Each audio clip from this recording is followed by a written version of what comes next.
성도 여러분 안녕하세요. 주의 평안을 전합니다. 10월 20일 금요일 오늘의 묵상 시간입니다. 하나님께서 오늘도 우리들에게 새 날을 열어주셨습니다. 이 귀하고 복된 날 우리 하나님 앞에 나아가 다시 한번 말씀 읽고 묵상하면서 하나님께 영광 돌리며 나아가는 우리 모두가 되기를 바랍니다.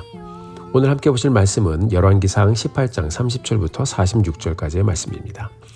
갈멜산에서 바알 선지자 450명 그리고 아세라 선지자 400명과 모여서 이 엘리야는 이제 제단에 불을 내리는 신이 참 신임을 인정하는 사건을 이제 제안을 했죠. 자, 이 일이 어떻게 시작되었습니까? 앞의 내용을 정리해 보면요. 3년 동안의 기간이 찼을 때 하나님이 엘리야에게 비를 내리실 것이라고 먼저 말씀을 주셨습니다. 이 말씀 하나로 이제 모든 사건이 진행되는 것입니다. 마침내 아합과 엘리야가 만나게 되고요. 우상숭배에 푹 빠져있던 아합 왕은 이스라엘의 기근이 엘리야 때문이라고 했고요. 엘리야는 이 말을 듣고 기근의 원인은 아합과 그의 집안이 여호와의 명령을 버렸고 바알을 따랐기 때문이라고 하나님의 말씀을 분명하게 들려주었습니다. 그리고 엘리야가 아합에게 바알의 선지자 450명 그리고 아세라 선지자 400명을 갈멜산으로 불러 모아서 이스라엘 백성들이 보는 가운데 각자의 신에게 기도하여 누구든지 하늘에서 불을 내려 그 재물을 태우는 신이 참신이라고 결정을 하자 이런 제안을 하게 됩니다. 자, 그는 하나님을 신뢰하고 생명을 걸고 하나님을 의지하는 마음으로 이 일을 진행했습니다. 자, 먼저 바알과 아세라를 섬기던 자들은 잊지도 않은 그들의 신을 부르면서 난리를 쳤습니다.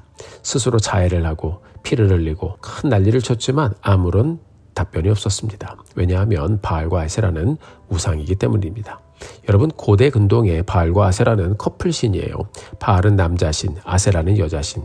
이 두 우상이 만들어낸 문화는 음란하고 굉장히 폭력적인 의식으로 꽉 차 있었습니다. 기록에 보면 산 사람을 바치기도 하고 사제들은 음란한 성행위를 하고 이것이 다산을 불러온다고 믿고 사람들은 그 행위들을 또 따라하기도 했습니다. 바알과 아세라의 선지자들이 기도를 했지만 결국 아무런 일도 일어나지 않았습니다. 이제 엘리야의 차례가 되었습니다. 30절부터 32절의 말씀 같이 한번 보겠습니다. 엘리야가 모든 백성을 향하여 이르되 내게로 가까이 오라.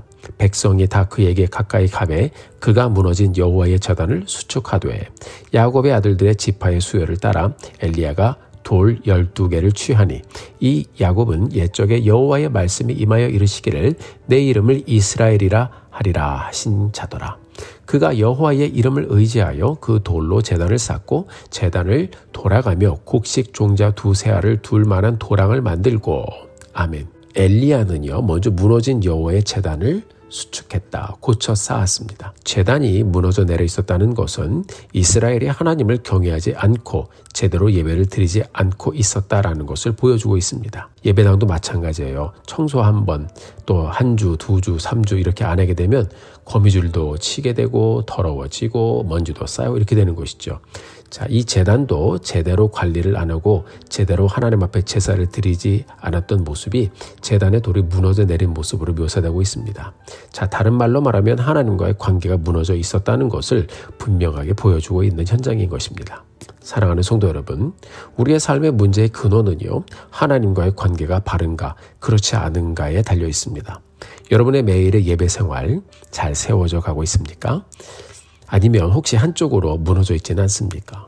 성경은 지금 이스라엘의 문제가 무엇인지 정확하게 이 사건을 통해서 진단해주고 있습니다. 백성들을 제단으로 불러 무너진 여호와의 제단을 수축하라고 명령하는 엘리야의 말이 우리에게 들려주시는 하나님의 말씀으로 들려지게 되기를 주의 이름으로 축복합니다. 우리가 늘 말씀을 읽고 묵상하고 말씀 따라 살아가기 위해서 굉장히 애를 쓰죠. 하나님을 향한 우리의 마음, 우리가 늘 점검하고 늘 하나님을 사랑하고 나의 예배의 삶이 똑바로 서 있는지 우리가 늘 점검해 보면서 하나님을 다시 한번 깊이 의지하는 자리로 나가는 오늘의 여정 다시 한번 열어가는 우리 모두가 되기를 주님의 이름으로 축복합니다. 이어지는 33절부터 35절까지의 말씀을 보겠습니다.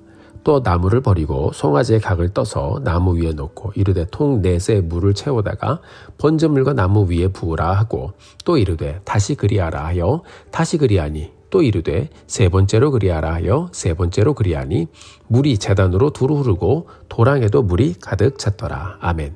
자, 여러분, 마른 나무에 불을 붙이는 것도 간단하지 않은 일인데 엘리야는 제단에 물을 부으라고 했습니다. 나무 위에 물을 부으라고 했습니다. 불가능한 일을 가능케 하시는 하나님의 임재를 엘리야는 경험하고 또 백성들이 보기를 원했습니다. 사랑하는 성도 여러분, 우리는 종종 힘들다, 어렵다, 죽겠다 이런 말 종종 하지 않습니까? 그런 순간에 정말 우리가 전심으로 하나님께 나와 전심으로 하나님을 의지하는지 한번 돌아보기 원합니다. 엘리야는 이렇게 제단에 물을 부면서, 나무 위에 물을 부면서 정말 전적으로 하나님을 의지하고 하나님께서 전적으로 역사해 주시기를 간절히 사모했을 것입니다. 하나님께 전적으로 나아가지 못하는 그런 이유가 우리에게 있다면 여러분 왜 그럴까요? 아마 어딘가에 스스로 믿는 구석이 있어서 그런 마음을 가질 수도 있고요. 여러 가지 이유가 있을 것입니다.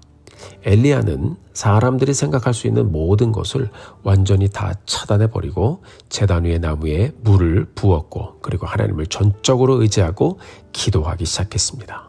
하나님만 할 수 있습니다. 그런 마음으로 나아갔겠죠. 37절, 38절의 말씀 같이 한번 보겠습니다. 여호와여, 내게 응답하소서.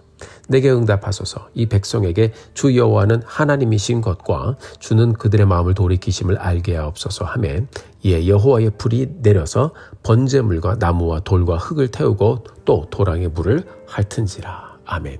자, 기도가 끝나자마자 하나님의 불이 내려와서 제단의 물과 제물을 다 태워버리고 도랑의 물까지 전부 다 마르게 태워버렸습니다. 엘리야가 이스라엘을 품고 회개 기도를 드렸죠. 이렇게 하나님 앞에 회개할 때 놀라운 역사가 일어났습니다. 아브라함과 이삭과 이스라엘의 하나님, 나는 주님의 종입니다. 나는 오직 주님의 말씀대로만 이 모든 일을 하고 있습니다. 응답하여 주시옵소서. 기도 중에도 엘리야는 철저하게 하나님이 하셨음을 말하고 본인은 하나님의 말씀에 순종할 뿐이다라는 것을 드러냈습니다. 자, 하나님께서 이 기도를 들어주셨습니다. 엘리야는 민족을 품고 회개 기도를 하며 하나님의 긍휼하심을 구했던 것입니다. 간절히 부르짖었습니다. 그리고 제단에 불이 임해서 제단 위의 모든 것을 다 태워버렸습니다. 여러분, 시편 51편 17절에 보면 하나님께서 구하시는 제사는 상한 심령이다라고 했습니다. 하나님이여, 상하고 통회하는 마음을 주께서 멸시하지 아니하시리이다. 자, 이렇게 들려주고 있습니다. 우리가 하나님 앞에 돌아가는 길은 단 한 가지입니다. 죄를 회개하고 하나님께 용서함을 구하는 길밖에 없습니다. 하나님께서는 그렇게 백성들을 대신하여 회개하는 엘리야의 기도를 들어주시고 불러 응답해 주셨습니다. 사람들이 놀랐겠지요. 39절 40절 이들이 어떻게 반응했는지 같이 한번 보시겠습니다. 모든 백성이 보고 엎드려 말하되 여호와 그는 하나님이시로다. 여호와 그는 하나님이시로다 하니 엘리야가 그들에게 이르되 바알의 선지자를 잡되 그들 중 하나도 도망하지 못하게 하라매 곧 잡은지라. 엘리야가 그들을 기손 시내로 내려다가 거기서 죽이니라. 아멘. 자, 여러분, 이 사건을 보고 백성들이 고백합니다. 여호와 그는 하나님이시로다. 여호와 그는 하나님이시로다. 2번을 반복합니다. 하나님이 우리의 주다라고 고백하고 있는 것입니다. 하나님께서는 엘리야의 기도를 들어주셨고 3년 동안 이 땅에 가뭄이 있게 한 그분이 누구였는지, 그 가뭄 가운데 비를 내리실 분이 누구이신지 이 사건을 중심으로 전부 다 보여주셨습니다. 이 사건 이후에 큰 비가 내리면서 이스라엘의 가뭄이 끝나게 되죠. 사랑하는 성도 여러분, 우리 인생의 문제, 크고 작은 많은 일들, 우리가 그 일들을 지나가면서 하나님 앞에 나아갑니다.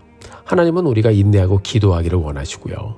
하나님의 때가 되면 하나님께서 우리의 삶에 개입해 주시고 역사해 주시면서 우리 인생의 문제가 다 해결되어지는 것을 보여주실 때도 있습니다. 여러분, 우리가 매일의 여정을 가면서 하나님의 임재와 인도하심을 늘 깊이 사모하며 우리의 모습을 하나님 앞에 내어드리고 하나님의 인도함을 따라가는 우리 모두가 되기를 바랍니다.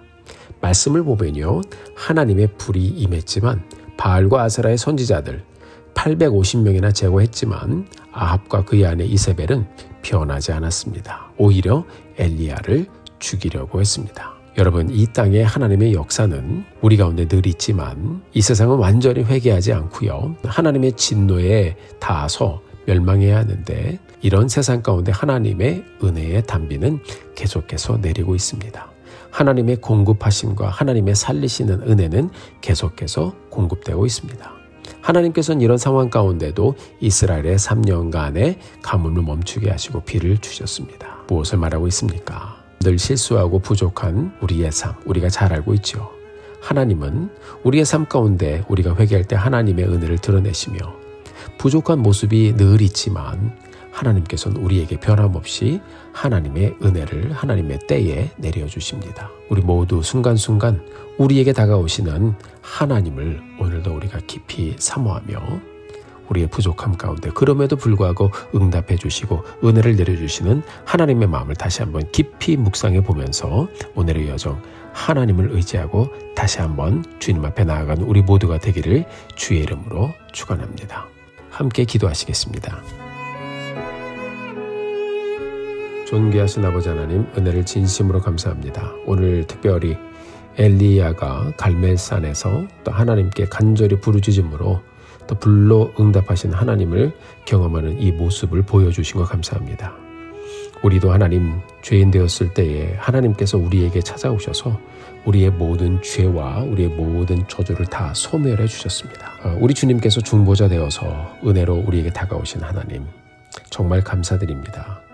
부족한 모습들이 늘 반복이 되지만 그럼에도 불구하고 우리에게 은혜를 주시는 하나님, 그 하나님의 역사와 인도하심을 저희들이 다시 한번 깊이 묵상하면서 하나님께 더욱더 진실하게 나아가는 이 하루의 여정 살아내게 하여 주옵소서. 주님 은혜 감사합니다. 오늘도 우리도 간절한 마음으로 하나님 앞에 나아갑니다. 이 하루를 통하여 영광을 받아 주시옵소서. 응답하여 주시옵소서. 예수님의 이름으로 간절히 기도드렸습니다. 아멘. 사랑하는 성도 여러분, 오늘도 힘내십시오. 여러분들을 위해 기도하겠습니다. 사랑하고 축복합니다.